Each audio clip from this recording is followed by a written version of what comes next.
सर्वेभ्यो नमो नमः। अहं सत्यपालः अत्र भवतां सर्वेषां स्वागतं करोमि। अद्य वयं द्वादशीकक्षायाः भास्वती द्वितीयो भागः इति पुस्तकस्य प्रथमं पाठं पठामः। पाठस्य नाम अस्ति अनुशासनम्। एषः पाठः तैत्तिरीय उपनिषदः शिक्षावल्ली इति 11 अनुवाकात् संकलितः अस्ति।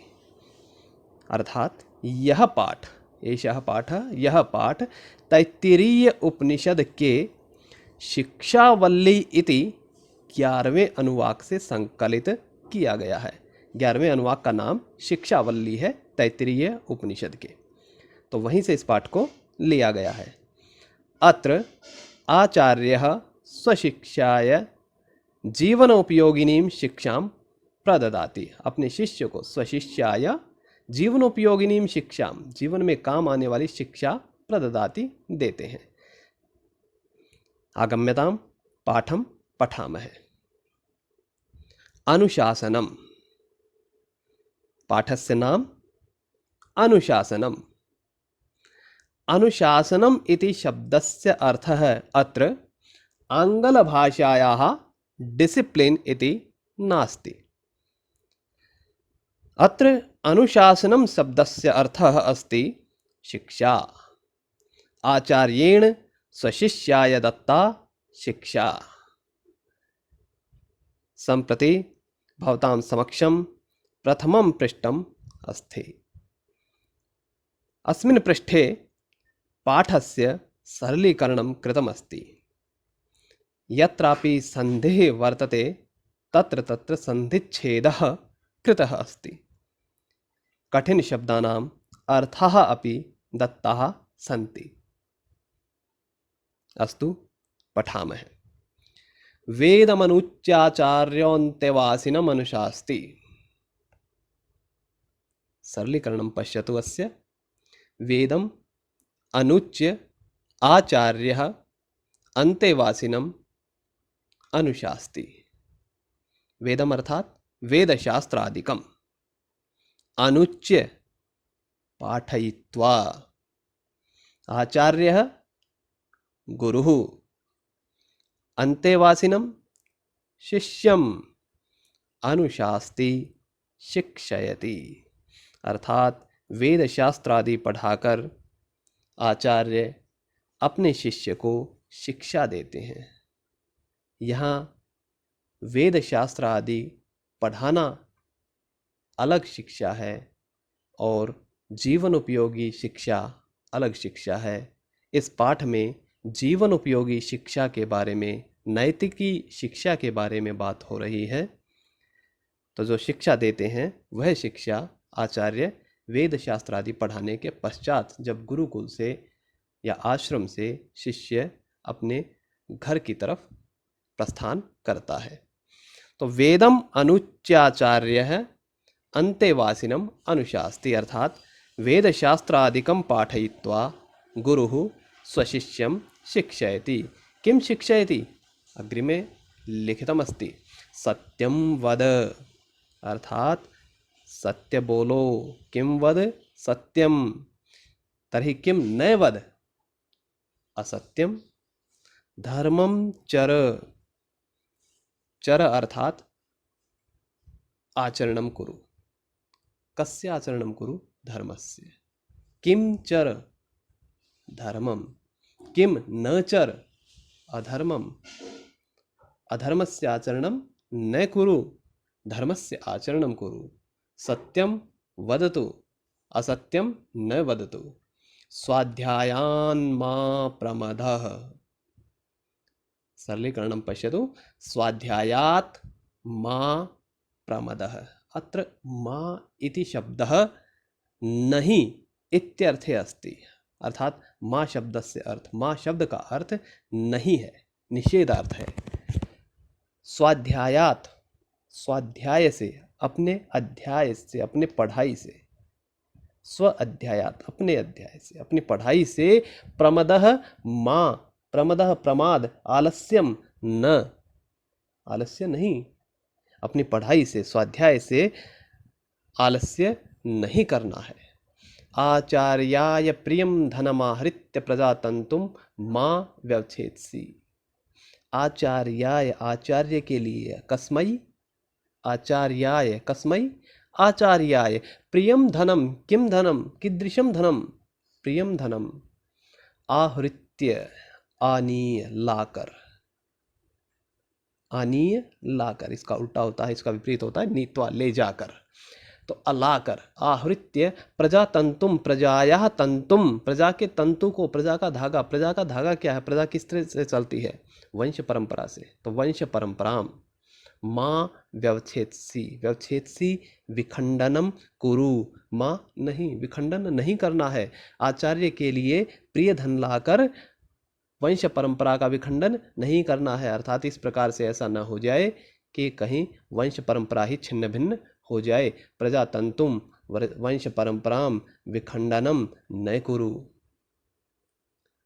सत्यान न प्रमदितव्यम, सत्यात न प्रमदितव्यम, न का अर्थ तो आप जानते हैं नहीं, प्रमदितव्यम, प्रमाद नहीं करना, प्रमाद करना चाहिए, न प्रमदितव्यम, प्रमाद नहीं करना चाहिए, आलस्यम न करणीयम, सत्यात, सत्य से आलस्य नहीं करना चाहिए, सत्य से आलस्य नहीं करना अर्थात सत्य का पालन करना चाहिए, सत्य से पालनम करणीयम। धर्मान न प्रमदितव्यम, धर्मात् न प्रमदितव्यम, धर्म से, धर्म के कार्य से प्रमाद नहीं करना चाहिए, आलस्य नहीं करना चाहिए। कुशलान न प्रमदितव्यम, कुशलता अर्थात आत्मरक्षा, आत्मरक्षा से प्रमाद नहीं करना चाहिए, आलस्य नहीं करना चाहिए। भूत्यै न प्रमदितव्यम, भूति से चतुर्थी विभक्ति जब हम प्रयोग करते हैं तो बनता है भूत्यै, भूत्यै अर्थात भूति प्राप्त्यै, भूति की प्राप्ति के लिए, भूति समृद्धि, समृद्धि प्राप्तये, समृद्धि की प्राप्ति के लिए, समृद्धये न प्रमदितव्यम, प्रमाद नहीं करना चाहिए, आलस्य नहीं करना चाहिए, जितना हो सके समृद्धि प्राप्त करने का प्रयास करना चाहिए, गरीबी में नहीं जीना है। स्वाध्याय प्रवचनाभ्याम न प्रमदितव्यम, स्वाध्याय प्रवचनाभ्याम, द्विवचन का प्रयोग है, दो चीजें हैं, स्वाध्याय और प्रवचन, प्रवचन अर्थात उपदेश, जो अच्छे उपदेश हैं, स्वाध्याय जो अपना अध्ययन है, तो अपने अध्ययन से और प्रवचन से न प्रमदितव्यम, आलस्यम न करणीयम। देव पितृकार्याभ्याम न प्रमदितव्यम, समास कर दिया गया है कार्याभ्याम के साथ, देव कार्याय, पितृकार्याय, दोनों को जोड़ दिया, द्विवचन में हो गया, तो द्विवचन का प्रयोग हो जाएगा देव पितृकार्याभ्याम, देव के कार्य के लिए, देवों के कार्य के लिए, उपासना इत्यादि, प्रार्थना इत्यादि के लिए, पितृकार्याभ्याम और पितरों के तर्पण इत्यादि के लिए न प्रमदितव्यम, प्रमाद नहीं करना चाहिए। मातृदेवो भव, मातृमाता को देवो भव, माता को देवता के, देवो भव देवता के समान मानना। पितृदेवो भव, पिता को देवता के समान मानना, सिंपल है, सामान्य है बिल्कुल। आचार्य देवो भव, आचार्य को देवता के समान मानना। अतिथि देवो भव, यह तो हमारी भारतीय संस्कार है, परंपरा है, अतिथि देवो भव, बहुत बार आपको सुनने को मिलता है, अतिथि को देवता की तरह से मानना।